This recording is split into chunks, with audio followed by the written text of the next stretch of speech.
Yan, ipa-flash natin siyang Brazilian firmware.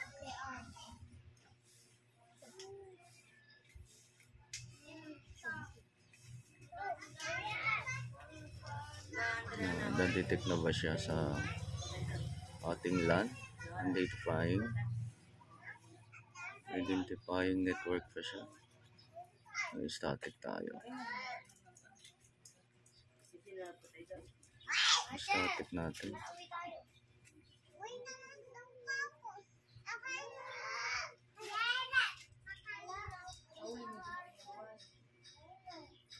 One, 192.168.1.1 step. Okay. 192.168.1.1.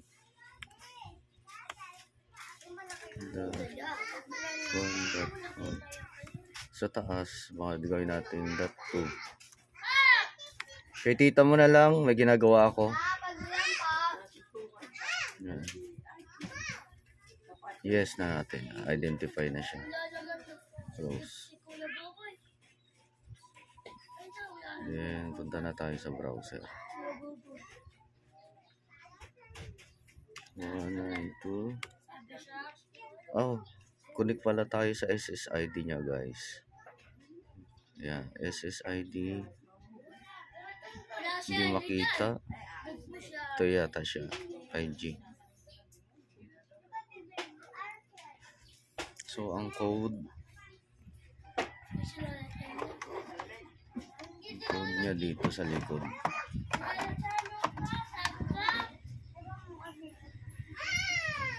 PLDT Wi-Fi QNC. PLDT Wi-Fi QNC 99. Next.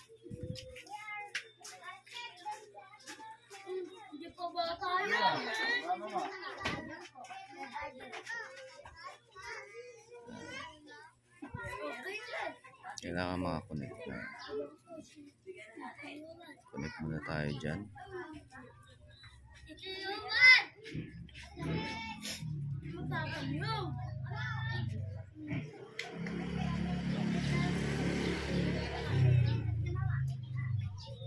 Tagal niyang kumonect. Yun, connected. Search na natin dito.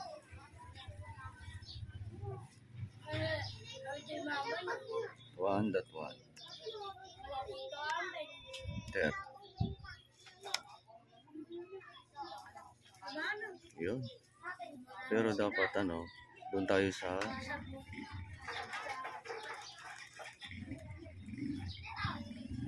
FH. Ito. Super admin, administrator lalabas dyan. Yan. Yan ang password nito. Dito.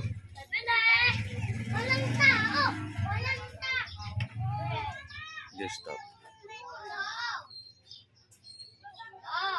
Itong Brazilian. Yan. Super admin. Copy natin ito.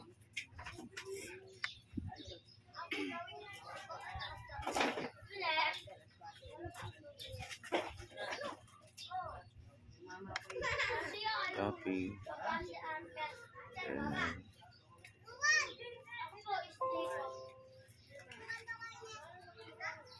Admin PLDT.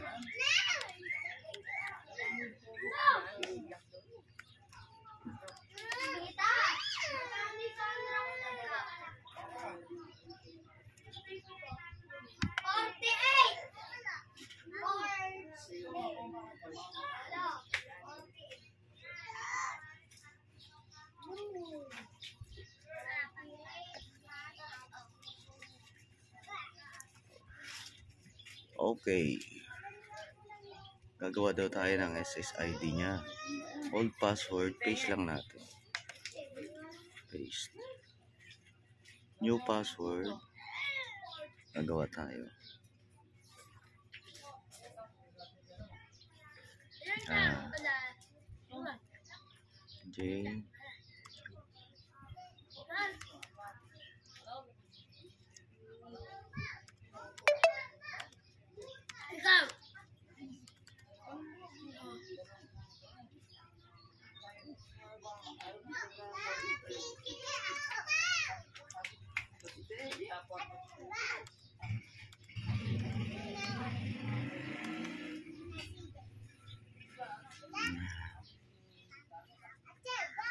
Apply. Kumpletuhin daw. Okay.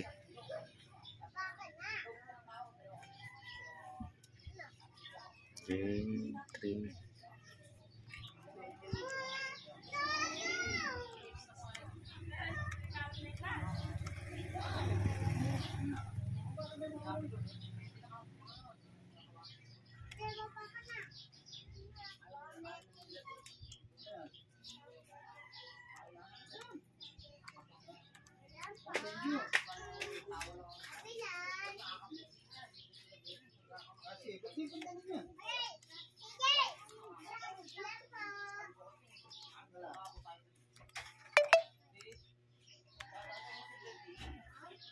Next.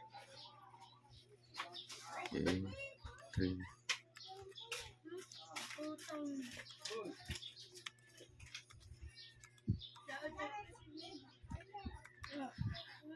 Apply. Successful. Back.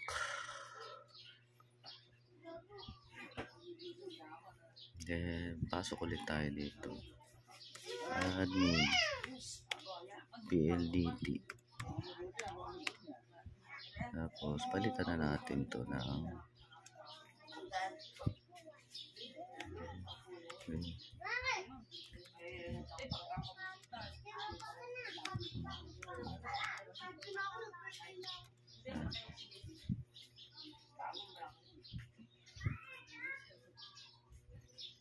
yun. Nasa loob na tayo. Then dito sa management, device management, sa device management, local update, local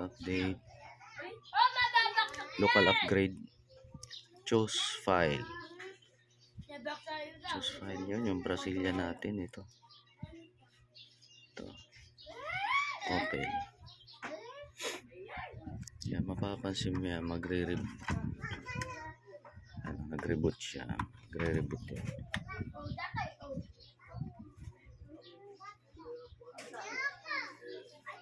Updating siya.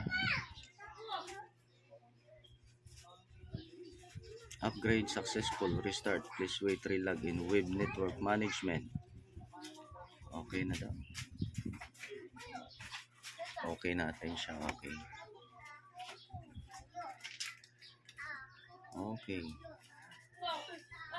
Okay na siya.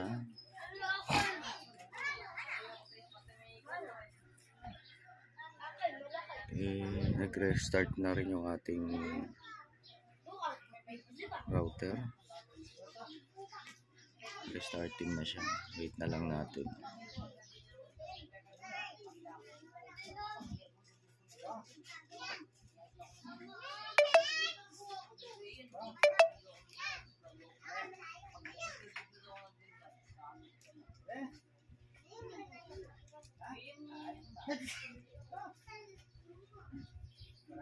Yun na. Lumabas na yung LAN. SSID. Okay na rin.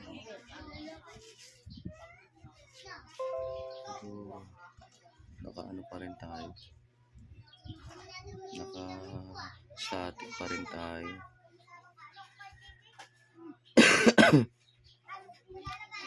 Sa IPv4 yan.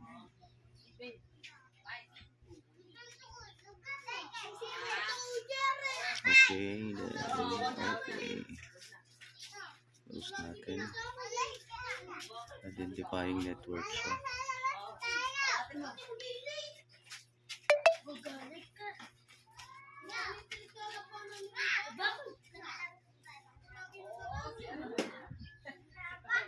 Identifying network.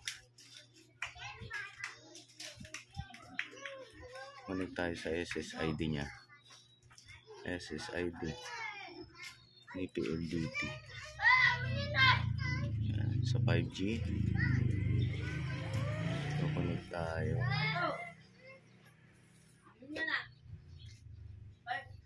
Yan.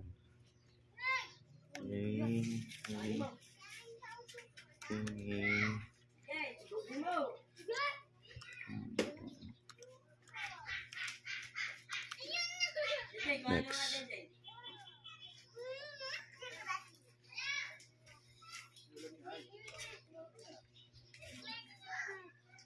Unidentified network, no internet sa SSID.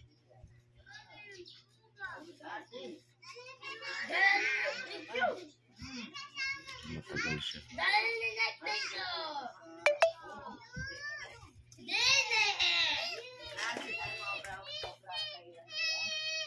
Yun, connected na siya. Connected, no internet. Then, focus tayo ng browser. 19.1.1 tayo. Yun, Brazilian na siya, di ba, guys? Then, input natin to. Login. Yun.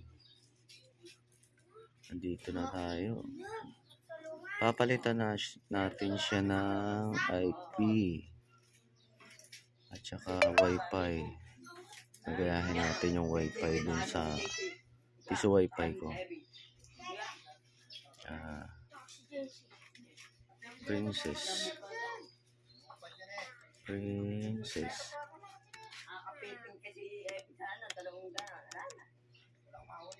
At 1.5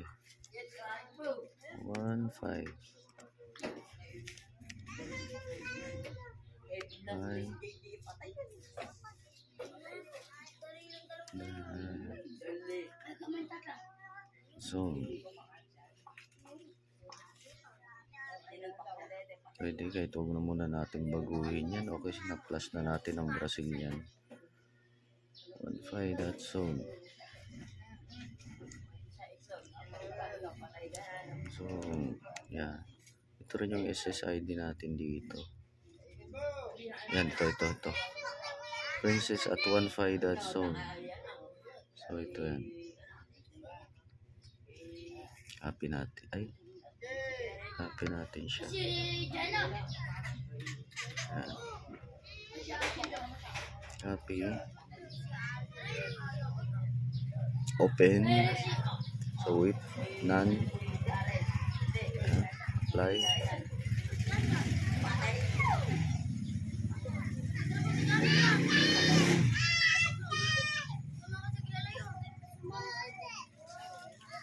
Okay na siya.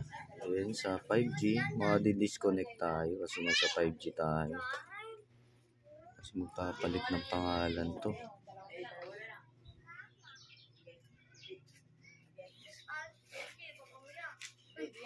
Papalit siya ng pangalan. Right click natin, paste. Tapos open. So with none. And apply. Madibisi tayo guys.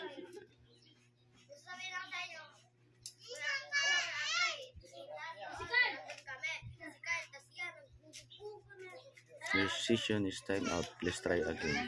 Okay. Nadisi. Login ulit tayo. Login.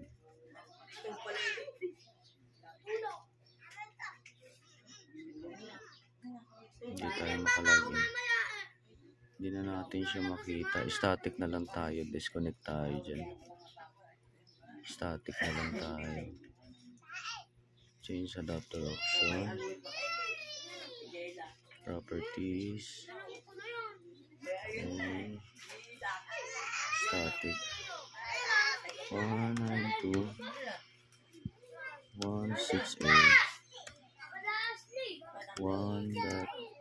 ay .2. Isa para sa laptop. Para sa laptop natin. Tapos 192 168 1.1. Okay. Close. Yun, nabasa na siya. So, pwede na tayo sa browser ulit. Okay. Refresh natin to, yan. Refresh na natin. Lagyan natin yung default.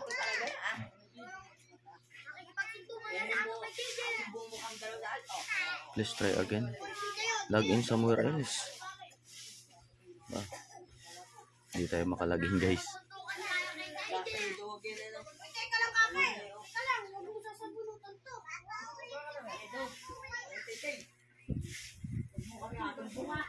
Restart natin kaya. Restart natin.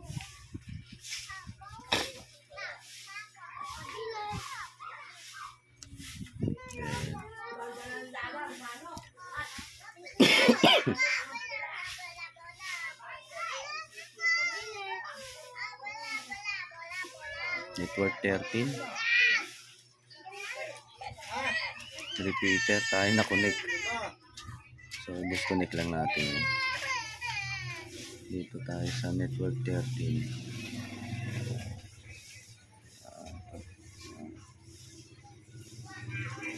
Starting pa lang. Yun. Nabasa na siya.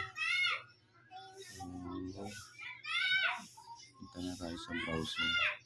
Let 192.168.1.1. Dito tayo. Yan. Pasok tayo. Ang kanyang default. Yun, nakapasok ulit tayo, guys. Yan. Dito na tayo sa network.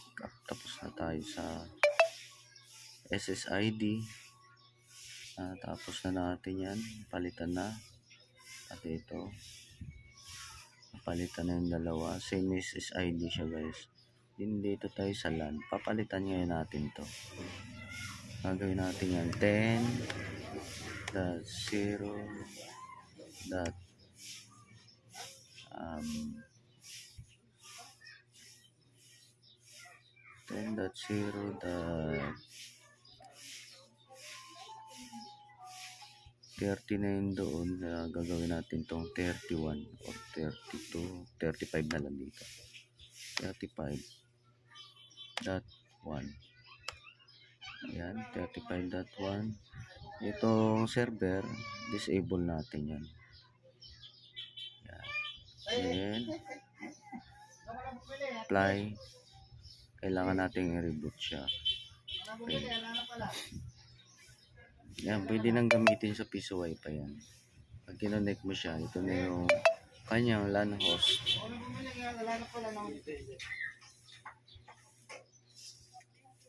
IP host niya. Ito na. So, magre-reboot tayo. Reboot natin siya.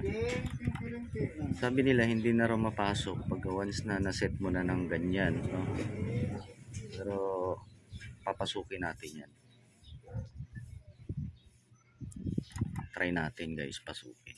Sa static, magpapalit tayo. Static. Yan. Pa-enable na ulit siya.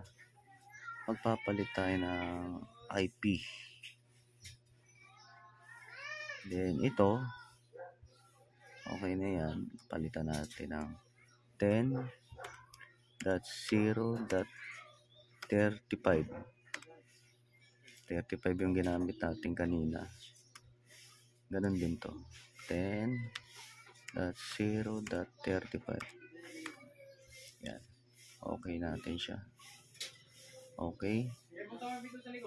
Identifying. Ayun. Nakapasok na ulit, no? Dito naman tayo ngayon. 10.0.35.1. 1. Enter. Oh, nakapasok tayo guys. Oh. Admin. Tapos, siyempre, yung password. Yung nandito, na password to.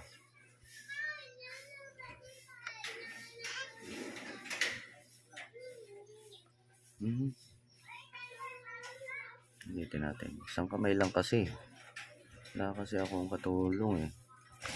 Yun. Copy natin yan. Copy. Paste natin dito. Paste. Login. Oh, nakalagin tayo guys eh. Sabi nila hindi makalagin. Ayan oh, 35.1. Nakapasok tayo sa loob. So, yun lang guys. Thank you.